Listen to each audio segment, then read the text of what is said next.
From 1st to 2nd February 2022, one of the FARMΜING project, the CLIB, organized a conference that was held in Lindner Conference Hotel in Düsseldorf, but also online. Current title was Technologies for a Bio-Industrial Revolution. It was discussed how bio-information and production technology will change and revolutionize the industry for coming years. Please check material from that event.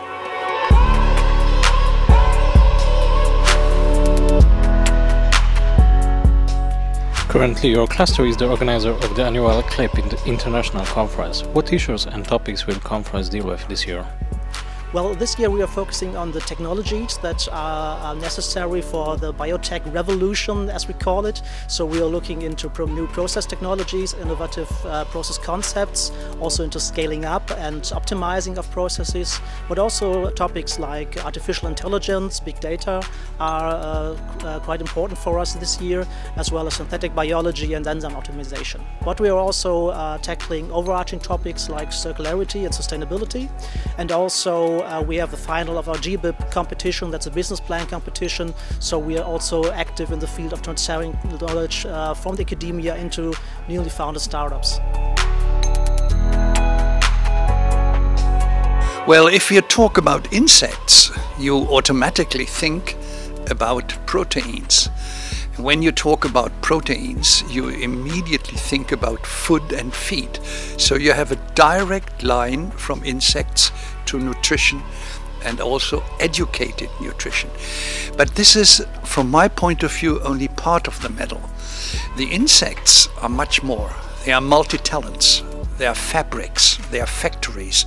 They could also be used to form biomass, and then this biomass will be produced and can produce a lot of bioproducts for example, medicine, pharmacy, aromatics, but also cosmetics, etc. So food is only one part, a very important part, but a strong but.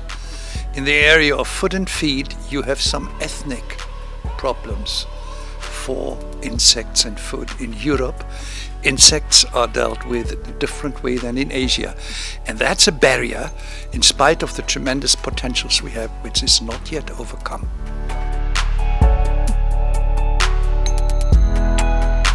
What bioeconomy activities and projects are currently underway in North Rhine-Westphalia? Well, there are lots of activities on their way in North Rhine-Westphalia, because we have many universities and we have a diverse landscape, industrial landscape. But I would like to highlight the structural change in the Rhenish mining area, because this region should be transformed into a model region for the bioeconomy, and here also CLIB is involved in the project Bioformat Pro. And yeah, this project involved the innovation network to accelerate the urgently needed biological transformation of industries. And another important activity is that in the future we need additional facilities to scale up bioprocesses. And yeah, that startups and small and medium enterprises have the opportunity to bring their ideas to production scale. And so this is one really important project that we are actually trying to push forward. We're involved in work package 8, which is dissemination and communication, and our task is to, for example, write a policy brief towards industrial use of the proteins or the oils, or generally the products that come out of the farming project. And also in dissemination and communication is where we're active. usually what we do is twofold. In CSAs rather, we try to network, we bring stakeholders on board and we engage them.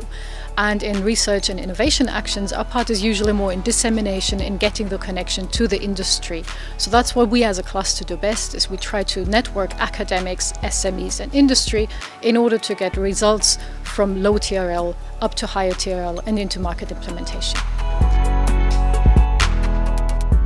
How does the Ministry support the activities of companies and business environment institutions towards biotechnological innovation in your area? Well, besides the already mentioned activities, especially concerning the structural change in the Rhenish region, I want to highlight the NRW network, Bio-NRW, which is funded by the Ministry of Economic Affairs, Innovation, Digitalization and Energy. It is playing a key role in the bioeconomy in NRW because it has a great network of scientists and companies and support startups and medium and small enterprises with their activities in the bioeconomy. And they also support young talents in their education, for example with PhD student conventions. And in addition to that, the Ministry also supports founders and startups in general, like in all different topics. And of course, the bioeconomy also benefits from that. For example, there's the program of the Excellent Startup Center. I'm Rob van der Meij from Capricorn Partners. We are a technology-based venture capital firm based in Belgium, but we invest in Europe and across the world.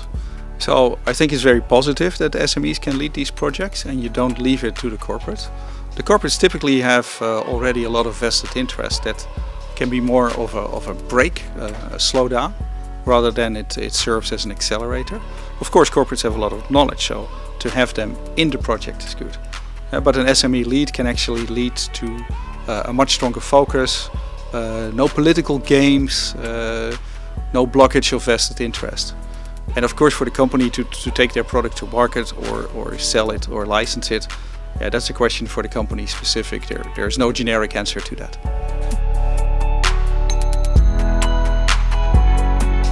What are the prospects for development of your cluster and what companies do you gather in?